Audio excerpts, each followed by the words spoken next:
એ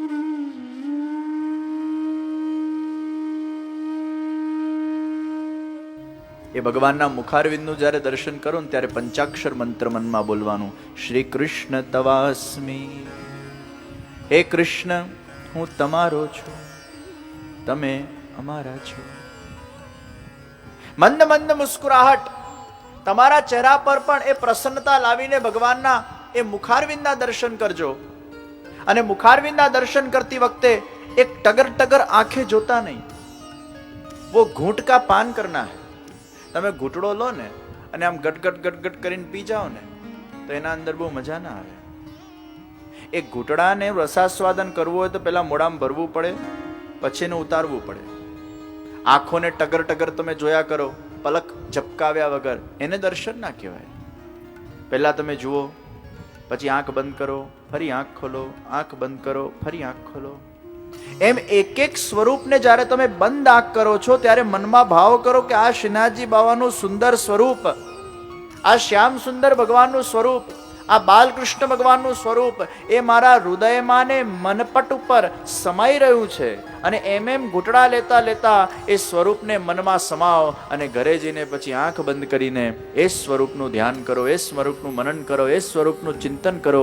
તમારા મનના અંદર એ શ્રીનાથજી બાબા વસી જશે, તમારા હૃદયના અંદર એમનું સ્વરૂપ વસી જશે. પછી જુઓ તમને એ સ્મરણ કરવામાં કેટલી મજા આવે છે. અને આપણા હિન્દુ ધર્મશાસ્ત્રના અંદર આ દર્શનની બહુ સુંદર એક વ્યવસ્થા છે. તમે લોકો જોયું હશે કે સિનેમાના અંદર જ્યારે તમે જાઓ, એ સિનેમાના અંદર મોટું સ્ક્રીન હોય અને પાછળ પ્રોજેક્ટર હોય, તો પાછળથી દૃશ્યને ફેંકવામાં આવે. સ્ક્રીનમાં કંઈ હોતું નથી, સ્ક્રીન તો સફેદ હોય છે, પણ જે પિક્ચર જોવા જાઓ અલગ અલગ પિક્ચરો ક્યાં સમાયેલી હોય છે? પ્રોજેક્ટરમાં હોય છે. એ પ્રોજેક્ટરમાંથી એ દૃશ્યને ફેંકવામાં આવે અને જ્યારે દૃશ્ય ફેંકવામાં આવે ત્યારે પેલી સ્ક્રીન એને કેચ કરે. સ્વરૂપ કંઈક તમને અલગ અલગ પ્રકારનું ભાસ થાય છે. અને એ ભગવાનના સ્વરૂપને એ દૃષ્ટિના માધ્યમથી પાછું મનને હૃદયમાં સમાવવું, એનું જ નામ દર્શન છે. તો ભગવાનના સ્વરૂપને સમગ્રતાથી આંખના દ્વારા પોતાના હૃદયના અંદર આસીન કરવું એ દર્શન છે. પણ એક વસ્તુ યાદ રાખજો, ભગવાનને કાન દ્વારા મનમાં લાવવા કે આંખ દ્વારા મનમાં લાવવા, આ બંનેના અંદર ભગવાનમાં ખોવાઈ જવું પડે. કથાને પણ જ્યારે તમે શ્રવણ કરતા હો ને કાનના દ્વારા, કર્ણના દ્વારા શબ્દને જ્યારે હૃદયમાં લાવતા હો ત્યારે તમારે ખોવાવું પડે. અને આંખ દ્વારા જ્યારે ભગવાનને પોતાના હૃદયમાં લાવતા હો ત્યારે પણ ખોવાવું પડે. જ્યાં સુધી વ્યક્તિ હું અને તું, એ તું ના અંદર હું સમાતું નથી, ત્યાં સુધી એ તું એ હું ના અંદર આવતો નથી. જ્યારે દર્શન કરીએ ત્યારે શું ભાવ છે? હું ભગવાનના દર્શન કરું છું. તો આ હું અને દર્શન અલગ થયા. જ્યારે કથા સાંભળી ત્યારે શું આવે? હું ભગવાનની કથા સાંભળું છું. તો હું અને કથા અલગ થયા. તમે જ્યારે સિનેમામાં પિક્ચર જોવા જાઓ ત્યારે હું સિનેમા જોઉં છું, સિનેમાને હું અલગ થયા. પણ તમે જોજો, જ્યારે તમે સિનેમામાં પિક્ચર જોવા જાઓ ને ત્યારે શરૂઆતમાં તો હું અને સિનેમા એ અલગ છે. પણ જેમ જેમ એમાં રસ જાગૃત થતો જાય ને પછી 10, 15, 20 મિનિટ પછી એ હું જતું રહે છે. અને પછી તમે તમારા જાતને એ પાત્રના અંદર જુઓ છો. અને તમે જ્યારે તમારા જાતને એ પાત્ર માનવા લાગો છો ત્યારે જે પણ પિક્ચરના અંદર એ પાત્ર સાથે થાય છે તમે એવું જ માનો છો આ એના સાથે નથી થતું, આ મારા સાથે થઈ રહ્યું છે. એટલે પેલી ગ્લિસરીન રાખીને રડતી હોય ને તો અહીંયા બેનજીન સાચા આંસુ નીકળી પડતા હોય છે. કારણ કે એવું માને છે કે આ મારા સાથે થઈ રહ્યું છે. આ હું અને તુંનો ભેદ હશે તો તમે પિક્ચરને એન્જોય નહીં કરી શકો, સિનેમાનું રસાસ્વાદન નહીં કરી શકો. પણ આ હું અને તું જ્યાં એક બનશે, એ તું જ્યારે હુંમાં સમાઈ જશે અને હું જ્યારે તુંમાં સમાઈ જશે ત્યારે એકરૂપતા આવશે, ત્યારે તમે ખોવાઈ જશો. ત્યારે જ એ વસ્તુનું તમારા જીવનના અંદર રસાસ્વાદન થશે. જ્યાં સુધી તમે તમારા જાતનું સમર્પણ એ દૃશ્યને નહીં કરો ત્યાં સુધી તમે દૃશ્યના અંદર પોતાના જાતને જોઈ શકતા નથી, એમાં આનંદ આવતું નથી. તો સિનેમાના અંદર તમે પાત્ર બની જાઓ છો. એમ કથા જ્યારે સાંભળતા હોઈએ, હું કથાને સાંભળું છું ના, મારે કથા બનવું પડશે, મારે કથાના અંદર પાત્ર બનવું પડશે. અને આ દુનિયાના અંદર જ્યાં સુધી તમે તમારા જાતને કથા નહીં બનાવો ત્યાં સુધી એક કથાના કૃષ્ણ તમારા હૃદયમાં પણ આવી શકતા નથી, એક કથાના કૃષ્ણ તમારા મનમાં પણ પધારી શકતા નથી. अपने आप का समर्पण करना है. दूधમાં મિશ્રી ભેગી થાય પછી મિશ્રીનું અસ્તિત્વ રહેતું નથી, એ દૂધ બની જતી હોય છે અને દૂધમાં મીઠાશને વધારતી હોય છે. એમ હુંનું જ્યારે તુંમાં સમર્પણ થાય છે ત્યારે હુંકારનો નાશ થાય છે, હું પણ તું બની જતું હોય છે, તું હુંમાં આવી જતું હોય છે. અહંકારનો નાશ. એમ જ્યારે ભગવાનના દર્શન કરીએ ત્યારે હું એ ભગવાનમાં સમાઈ જવું જોઈએ અને ભગવાન હુંમાં સમાઈ જવું જોઈએ. ત્યારે જ એને સાચા અર્થમાં સ્વરૂપનું પાન થશે. આ દુનિયાની કોઈ પણ ફિલ્ડના અંદર જ્યાં સુધી તમે તમારા જાતને ભૂલતા નથી ત્યાં સુધી તમારા જાતને તમે આનંદી કરી શકતા નથી. કોઈ ડાન્સ કરતું હોય ને અને વારંવાર પોતાની બુદ્ધિ મતોડો મારે ને, હું ડાન્સ કરું, હું ડાન્સ કરું, હું ડાન્સ કરું, હું ડાન્સ કરું, એ ડાન્સ કરવામાં મજા નહીં આવે. ન જોવાવાળાને મજા આવશે ને કરવાવાળાને મજા આવશે. એને ડાન્સ બનવું પડશે. You have to become a dance. જ્યારે તમે ગાતા હો you have to become a song. તમારે સંગીત બનવું પડશે. જ્યારે તમે કોઈ જગ્યાએ કોઈ નાટકના અંદર કોઈ કલાકારને જ્યારે ભજવતા હો છો, પાત્રને ભજવતા હો છો, તમારે પાત્ર બનવું પડે છે. હું આ પાત્રને ભજવું છું, એમાં દ્વૈત નહીં જોઈએ, એમાં અદ્વૈત જોઈએ. તો જ્યાં સુધી આ અદ્વૈત સિદ્ધ થતું નથી, હું અને તું ભેગા થતા નથી, ત્યાં સુધી આનંદની પ્રાપ્તિ નથી. આ હુંને નાશ કરવું પડશે. અને તમે જુઓ કે આ દુનિયામાં જ્યારે આ હુંકાર નાશ થાય છે ને ત્યારે જ આપણે સુખી થઈએ છીએ. તમને એક સીધો પ્રશ્ન પૂછું, તમને આ દુનિયામાં સૌથી વધારે કઈ વસ્તુ ગમે? હવે આપણા બધાની જે ગમવાની પણ જે લાઇકિંગ છે ને એ બધાની અલગ અલગ છે. કોઈકને આ વસ્તુ ગમે, કોઈકને આ વસ્તુ ગમે. અમીરને કંઈક ગમે, ગરીબને કંઈક ગમે, બાળકને કંઈક ગમે, યુવાનને કંઈક ગમે. પણ આપણા બધાના અંદર એક વસ્તુ કોમન છે જે આપણને બધાને ગમે છે. એ કઈ વસ્તુ? કઈ વસ્તુ? એ ગરીબને ગમે ને અમીરને ગમે, એ બાળકને પણ ગમે ને યુવાનને પણ ગમે, એ વૃદ્ધને પણ ગમે ને પ્રૌઢને પણ ગમે. આ ઊંઘ એક એવી વસ્તુ છે જે બધા માટે સમાન છે. એનું કારણ છે કે ઊંઘતી વખતે છે ને આપણને એટલું પણ ભાન નથી હોતું કે હું ગરીબ છું, અમીર છું, બાળક છું, વૃદ્ધ છું કે યુવાન છું. એ ઊંઘ બધાના અંદર સમાનતાથી આવે છે. અને એકવાર તમે ઊંઘી જાઓ પછી તમને એવું જ્ઞાન નથી રહેતું કે તમારા પાસે બેંકના અંદર કેટલા પૈસા પડેલા છે, તમારું કેટલું દેવું છે, તમારા પાસે કેટલા બધા સંપત્તિ છે, કેટલી લેન્ડ છે, કેટલા ઘર છે, કેટલી ઓફિસ છે, કેટલી દુકાન છે, તમારા લગ્ન થયા નથી થયા, આ બધું માણસ ભૂલી જતો હોય છે. તો આ હુંકારનો જ્યારે નાશ થાય છે ત્યારે જ તમે ઊંઘી શકો છો. આ દુનિયાના અંદર ઊંઘ એ અહંકારથી નથી આવતી, અહંકારના નાશથી એ ઊંઘ આવે છે.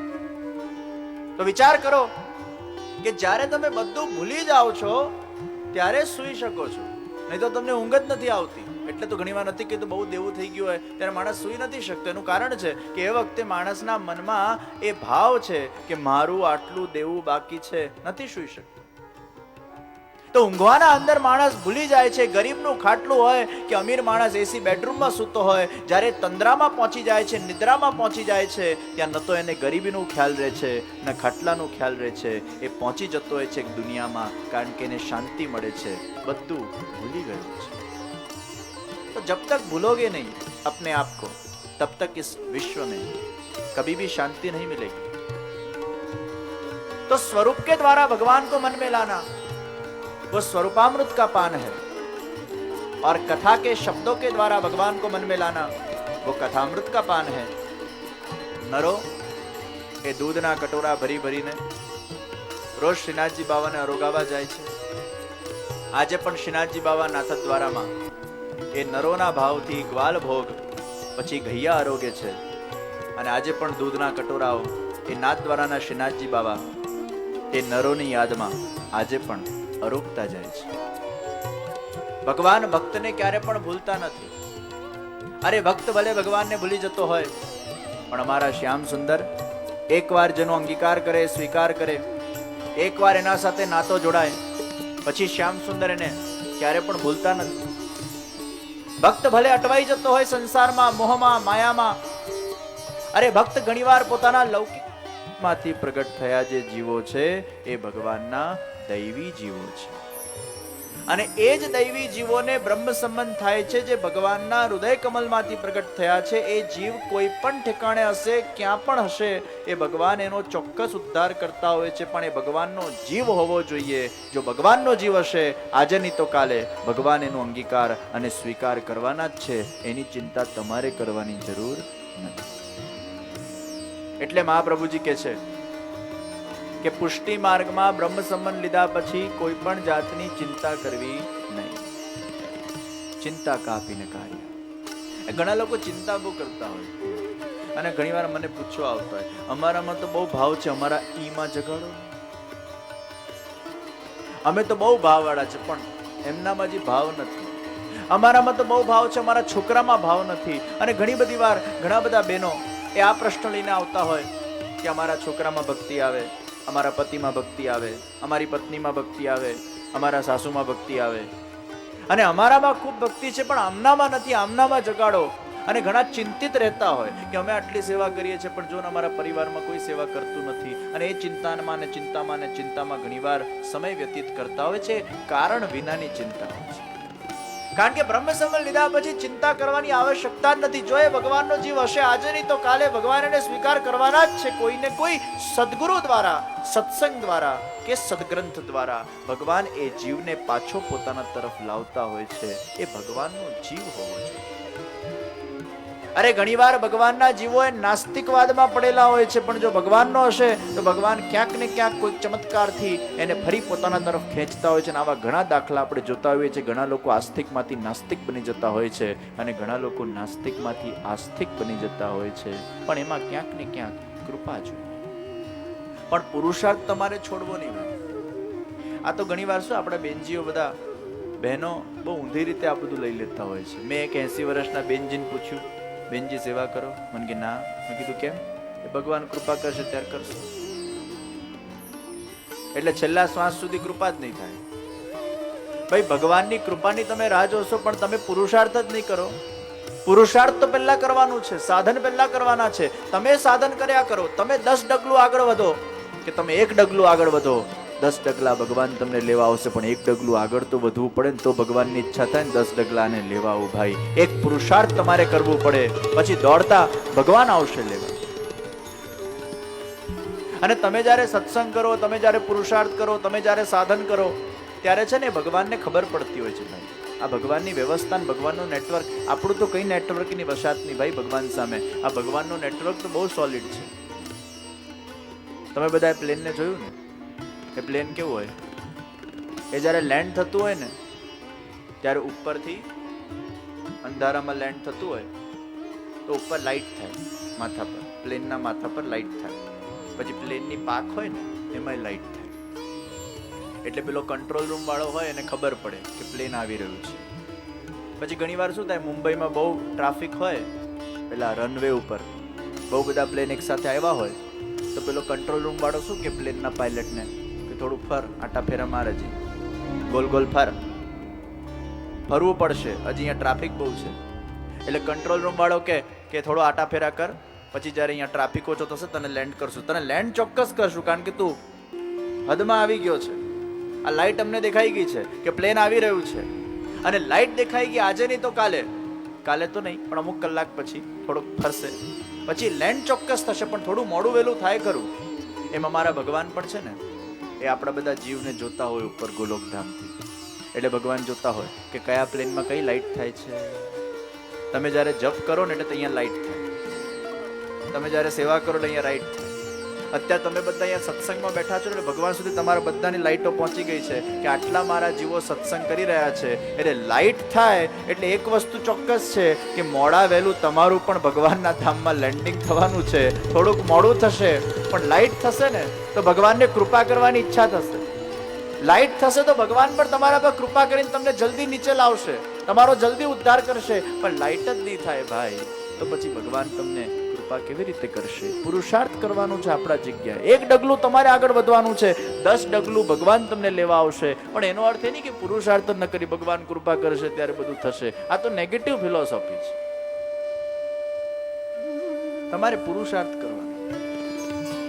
તમારા પતિદેવને બહુ રસ ના હોય, ધોરાજીમાં આટલું સુંદર સત્સંગ ચાલતું હોય, તમારે ખાલી પતિને એકવાર કહેવાનું હલવું છે. વધારે ને વધારે શું નાચ કહેવાના ને, છોકરાને કહેવાનું હલવું છે. વધારે ને વધારે શું કરવાનું, નાચ પાડવાનો ને. એ વધારે વધારે કરી કરીને કરશે શું? ચાલો નાથી વધારે કે કરવાનું છે. પણ ઘણા બહેનો કેવા હોય, આ તો આવવાના જ નથી, આ તો સમજવાના જ નથી, આ તો જડ. એ પુરુષાર્થ જ ના કરે. પણ તમારે પુરુષાર્થ કરવામાં શું વાંધો છે? તમે ક્રિકેટ જુઓ બધા? આ બહેનો તો ના જોતા, પુરુષો જોતા હશે ક્રિકેટ. એ ક્રિકેટના અંદર શું થાય કે બોલર બોલ નાખ્યા કરે, પણ જ્યારે જ્યારે પેલો બોલ નાખે ને બોલર, ત્યારે મનમાં એવો જ વિશ્વાસ રાખે આ બોલ પર આઉટ થશે. પણ હાર માનીને બેસી જાય કે આઉટ થવાનો જ નથી, થવાનો જ નથી. ઘણીવાર 200 રન પર પેલો નોટ આઉટ બેઠો હોય બેટ્સમેન, અને પેલો બોલર હિંમત હારી જાય, આઉટ થવાનો જ નથી, થવાનો જ નથી, તો આઉટ થાય ખરો?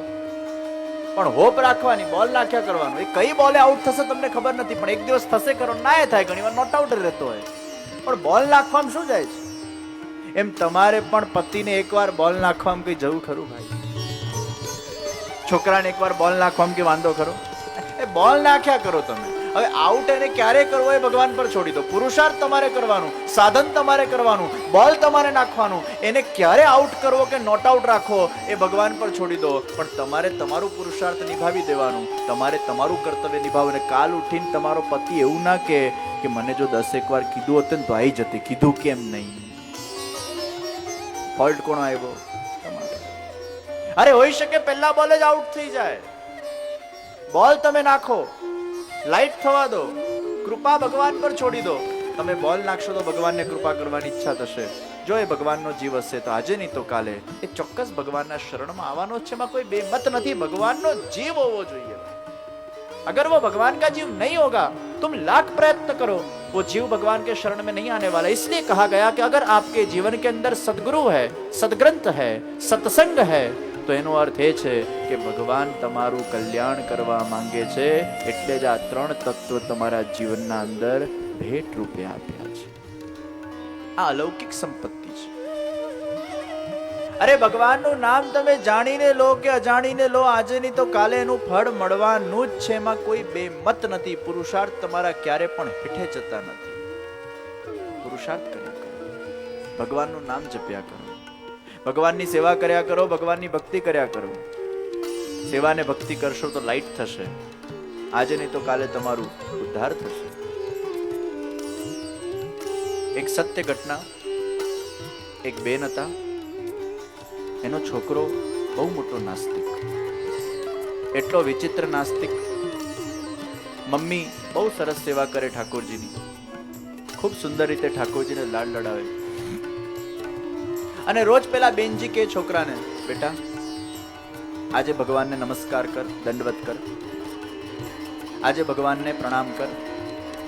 પણ પેલો છોકરો શું કે, મને તમારા પુતળા ઉતળામાં કોઈ રસ નથી. આને કે ભગવાન કહેવાય? અરે આ તો ખાલી પૂતળું છે, આ તો ખાલી કાગળ છે, આ તો ખાલી પિત્તર છે, આ તો ખાલી પથ્થર છે. આવા ભગવાનને કઈ હું નમન નહીં કરું. બહુ સુંદર ગિરિરાજજીનું પણ એમના ત્યાં સ્વરૂપ હતું. એ કે આ તો પથ્થર છે, આમાં શું દૂર રેડવાનું, આમાં શું પાણી રેડવાનું, એ તો પથ્થર. પણ મમ્મી બિચારા હસતા. એ છોકરો આવું બોલી રહ્યો છે, એમાં મમ્મીને જરાય ખોટું નહીં લાગતું.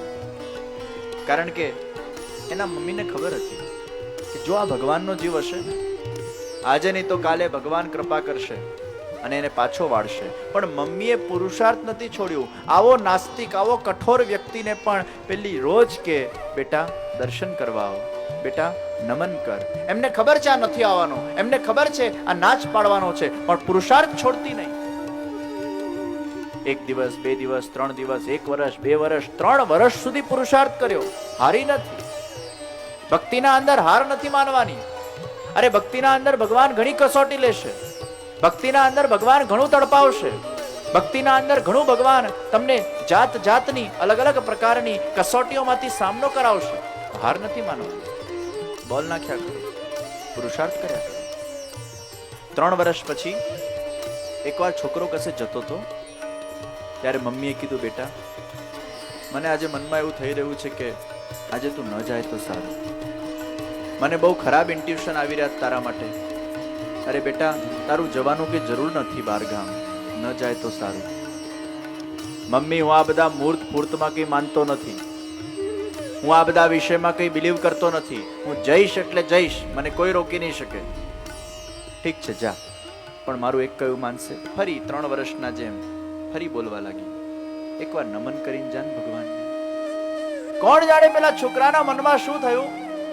એને થયું છેલ્લા 3 વર્ષથી મારી માં મને નમન કરવાનું કે છે, ચાલો ને એકવાર એમની ઈચ્છા પૂરી કરી નાખીએ. મને કે ભગવાનમાં રસ નથી, પણ માં ખુશ થાય એટલે નમન કરવું.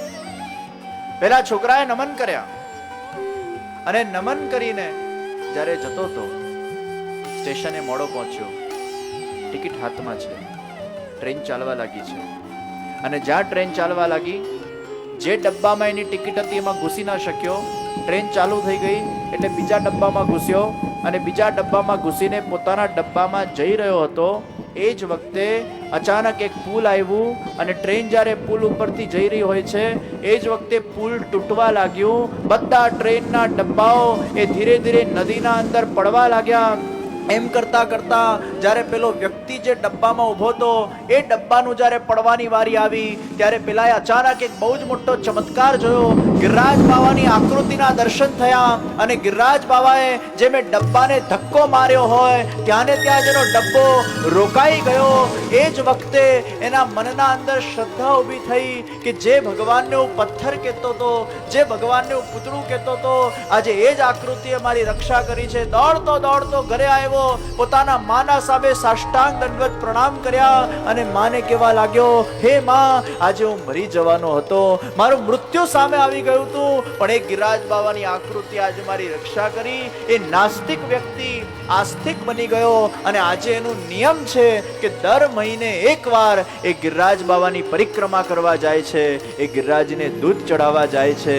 એ નાસ્તિક માણસ પણ આસ્તિક બની ગયો. એ માના પુરુષાર્થથી ક્યાંક ને ક્યાંક એ જીવનું કલ્યાણ થઈ ગયું. જે ભગવાનના જીવો છે, આજે નહીં તો કાલે એ ક્યાંક ભગવાનના શરણે આવવાના છે. તમે ચિંતા નહીં કરતા, પણ પોઝિટિવલી પુરુષાર્થ કરજો, એમને ભક્તિમાં વાળવાનો પ્રયત્ન કરજો. પ્રયત્ન કરવામાં કંઈ જ જતું નથી. આ દુનિયાના અંદર લૌકિકમાં પણ હોપ નહીં છોડવી, અને અલૌકિકમાં પણ હોપ નહીં છોડવી. હોપ છૂટી ગઈ એટલે જીવનનું મહત્વ ઘટી ગયું. આશા ક્યારે પણ નહીં છોડવી, પણ પોઝિટિવનેસ વાળી આશા જોઈએ કે આ આશા મારી નહીં પૂરી થાય તો પણ મારા પાસે બીજા ઘણા ઓપ્શન છે, પણ એવું નહીં કે આશા પૂરી નહીં થાય તો મારા જાતને મારી નાખીશ.